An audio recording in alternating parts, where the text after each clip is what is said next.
బట్టతలతో బాధపడుతున్నారా? ఆధునితనమైన పద్ధతిలో hair transplantation చేయబడును. Face clinic, Hyderabad. మీరు కూడా గట్టిగానే గోడలు దూకుతున్నారు, బండ్ల మీద పోతున్నారు. ఎప్పుడో చిన్నప్పుడు బండి నేర్చుకునేది ఇప్పుడు ఉపయోగపడుతుంది అంతేనా? ఎందుకని అంత సాహసం చేయాల్సి వచ్చింది ఆ రోజు? లేకపోతే అరెస్టులు చేస్తున్నారమ్మా. మమ్మల్ని ఎక్కడ పడితే అక్కడ తీసుకొచ్చి ఏదో వ్యాన్లో ఎత్తి పడేసి తీసుకెళ్ళిపోయి మళ్ళీ ఊరంతా తిప్పుతారు, ఏదో పోలీస్ స్టేషన్లో కూర్చోబెడతారు. పోలీస్ స్టేషన్ మీరు చెవిరెడ్డి భాస్కర్ రెడ్డిని తిప్పారని కదా, లెక్కలు తెలుసుకున్నారేమో. చెవిరెడ్డి భాస్కర్ రెడ్డి ఒకటి, చెవిరెడ్డి భాస్కర్ రెడ్డి గారిని ఎప్పుడు తిప్పామో, ఏ సందర్భంలో తిప్పామో ఆయన ఒకసారి చెప్పుకోవాలి. What ever it. ఇప్పుడు మమ్మల్ని రమ్య హత్య జరిగింది. ఆగస్టు 15th నడి రోడ్డు మీద ఒక అమ్మాయిని పొడి చంపేశారు. లోకేష్ బాబు గారు మేము అందరం వెళ్ళాం. ఇలా మమ్మల్ని తీసుకెళ్ళి అరెస్ట్ చేశారు. అరెస్ట్ చేసి మొత్తం ఊర్లన్నీ తిప్పుతున్నారు. మళ్ళీ ఈ నెక్స్ట్ హౌస్ అరెస్ట్లు ఎప్పుడు జరిగినా కూడా మ్యాక్సిమం ఒక మైనింగ్ ఇష్యూ మీద ఒక కమిటీ ఏర్పాటు చేశారు. 10 మంది కమిటీ ఏర్పాటు చేశారు. ఆ కమిటీ పరంగా ఆ మైనింగ్ దగ్గరికి మేము వెళ్ళడానికి అని చెప్పి మాట్లాడితే మమ్మల్ని ముందు అరెస్టులు చేస్తున్నారు. ఆ తప్పించుకుని వెళ్ళే క్రమంలో బండి మీద వెళ్ళాల్సి వచ్చింది. ఒకసారి విజయ్ నిరాహార దీక్ష చేస్తుంటే, చింతకాయల విజయ్, అక్కడికి నేను వెళ్ళడానికి కూడా మమ్మల్ని వెళ్ళనివ్వట్లే. ఇప్పుడు ప్రజాస్వామ్యబద్ధంగా ధర్నా చేసే హక్కు కానీ, ప్రొటెస్ట్ చేసే హక్కు కానీ మాకుంది. రాజ్యాంగబద్ధంగా మాకుంది హక్కు, ప్రతిపక్షంలో ఉన్న వాళ్ళకి. సో అది మేము చేస్తూ ఉంటే పోలీసులు సహకరించాల్సింది పోయి మమ్మల్ని అరెస్టులు చేయమని చెప్పి ఎవడో ఏదో చెప్పాడని చెప్పి వీళ్ళు డ్యూటీలు మర్చిపోయి మా దగ్గరకు వచ్చి కూర్చుంటే ఎలా అవుతుంది? సో అటువంటి సందర్భంలో వాళ్ళకేనండి టెక్నిక్స్ తెలుసు, మాకు తెలుసు కదా. అందుకే ఏదో రకంగా రీచ్ అవుతాం. గోల్ రీచ్ అయితే చాలు మాకు. అక్కడికి వెళ్ళి మా టెక్నిక్స్ మాకుంటాయి, వాళ్ళ టెక్నిక్స్ వాళ్ళు. 4 సంవత్సరాల్లో ఎన్నిసార్లు అరెస్ట్ అయ్యారు? 20 కేసులు ఉన్నాయమ్మా. 20 కేసులు. 20 కేసులు ఉన్నాయి. నా మీద అట్రాసిటీ కేసు పెట్టారు. అసలు అప్లికబుల్ కాని నా మీద అట్రాసిటీ కేసు కూడా పెట్టిన ఘనత.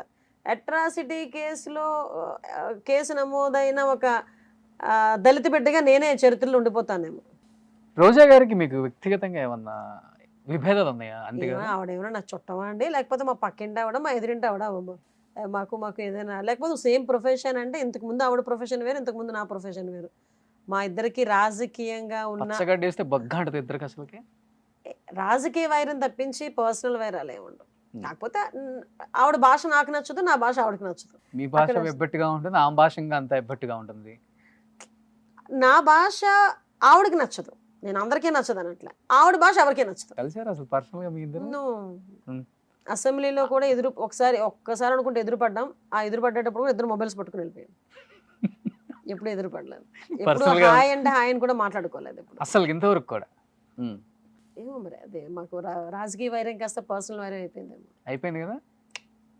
ఏముంటుందబ్బా, రాజకీయాల్లోకి వస్తే చాలా సాక్రిఫైస్ చేయాలంటుంటారు. కొన్ని చేయాలి, చాలా చేయాలి. చేస్తేనే నిలబడగలం. నిలబడాలి అంటే చేయాలి. కొన్ని అంటే రాజకీయానికి ఒక అంటే ఇందాక చెప్పాను కదా, మమ్మల్ని కొన్ని కోట్ల మంది వాచ్ చేస్తారు. వాచ్ చేసేటప్పుడు రోల్ మోడల్గా ఉండాలి తప్పించి ఇదేంటి ఇలా ఏంటి ఎందుకు ఇలా అన్న క్వశ్చన్స్ జనరల్గా ఒక 10-20% అందరినీ మనం సాటిస్ఫై చేయలేం. ఎలాగో 20% క్రిటిసైజ్ చేసే వాళ్ళు క్రిటిసైజ్ చేస్తూనే ఉంటారు.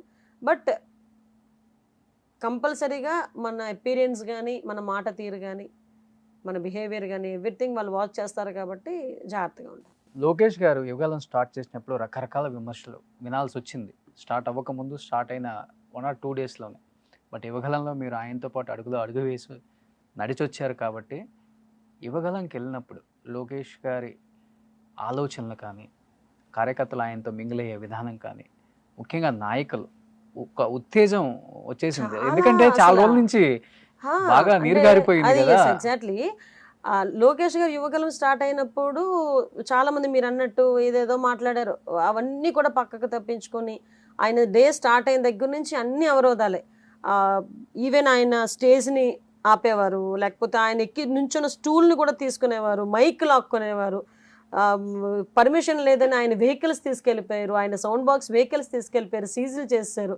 అయినా కూడా మనిషి ఎక్కడ కూడా తొనక్కుండా వెనక్కుండా ఒక్క బ్యాక్ స్టెప్ వేయకుండా యాజ్ ఈజ్ ఎలాగ నడాలనుకున్నారో అలాగే నడుస్తూనే కాకుండా నడుచుకుని వెళ్ళిపోవడం అన్నది పక్కన పట్టండి. నడుస్తూ కూడా పాదయాత్ర చేస్తూ కూడా ఆ నియర్ బై ఉన్న ప్రజల తాలూకా సమస్యల గురించి మాట్లాడడం. ఇప్పుడు బీసీలు అందరినీ కలిసి దగ్గర కూర్చోబెట్టి వాళ్ళ సమస్యల గురించి మాట్లాడటం, వాళ్ళతో ముఖాముఖి ఇంటరాక్ట్ అవ్వటం, అవన్నీ వాళ్ళ సమస్యలు తెలుసుకొని దానికి ఏం చేయాలి అనేది ఒక ప్రణాళిక సిద్ధం చేసుకోవడానికి రేపొద్దున మేనిఫెస్టో ప్రిపేర్ చేసుకోవడంలోని ఇవన్నీ కూడా అందులోని కలపడానికి కూడా ఒక చాలా క్లియర్ కట్ దీంట్లో వెళ్తున్నాడు ఆయన. సో అందువలన చాలామంది ఈరోజు అతను ఆదరిస్తున్నారు, అభిమానిస్తున్నారు, దగ్గరికి వస్తున్నారు, హారతలు పడుతున్నారు, నిరాజనాలు పడుతున్నారు, ముందుకి నడిపిస్తున్నారు ఆయన్ని.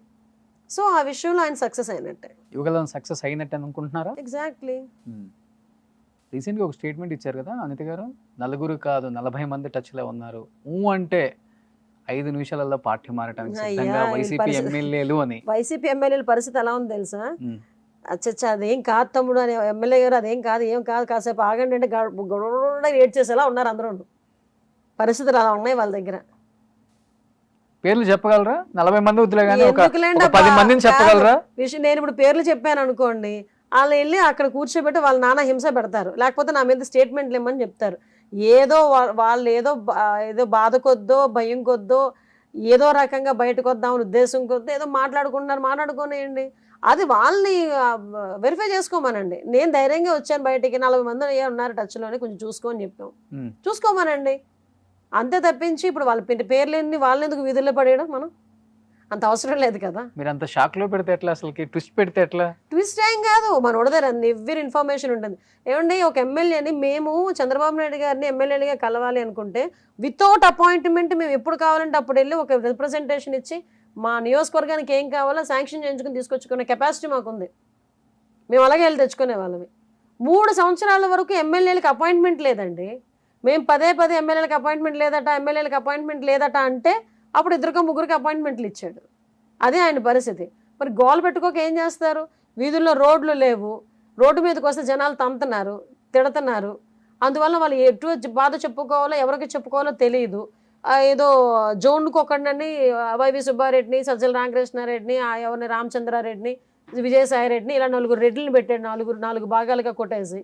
సో ఈ సిచ్యువేషన్స్లో ఎవరికి చెప్పుకోవాలో అర్థం కాక ఆటోమేటిక్గా వాళ్ళు పడుతున్నారు. సో ఓవరాల్గా మీరైతే 40 మంది మీకు టచ్లో ఉన్నారా? ఎంత నాకంటే మా పార్టీతో టచ్లో ఉన్నారండి. ఓకే, జస్ట్ క్లారిటీ కోసం అడిగానండి. సో ఉంటారండి, ఇంకా చాలా మంది ఉంటారు.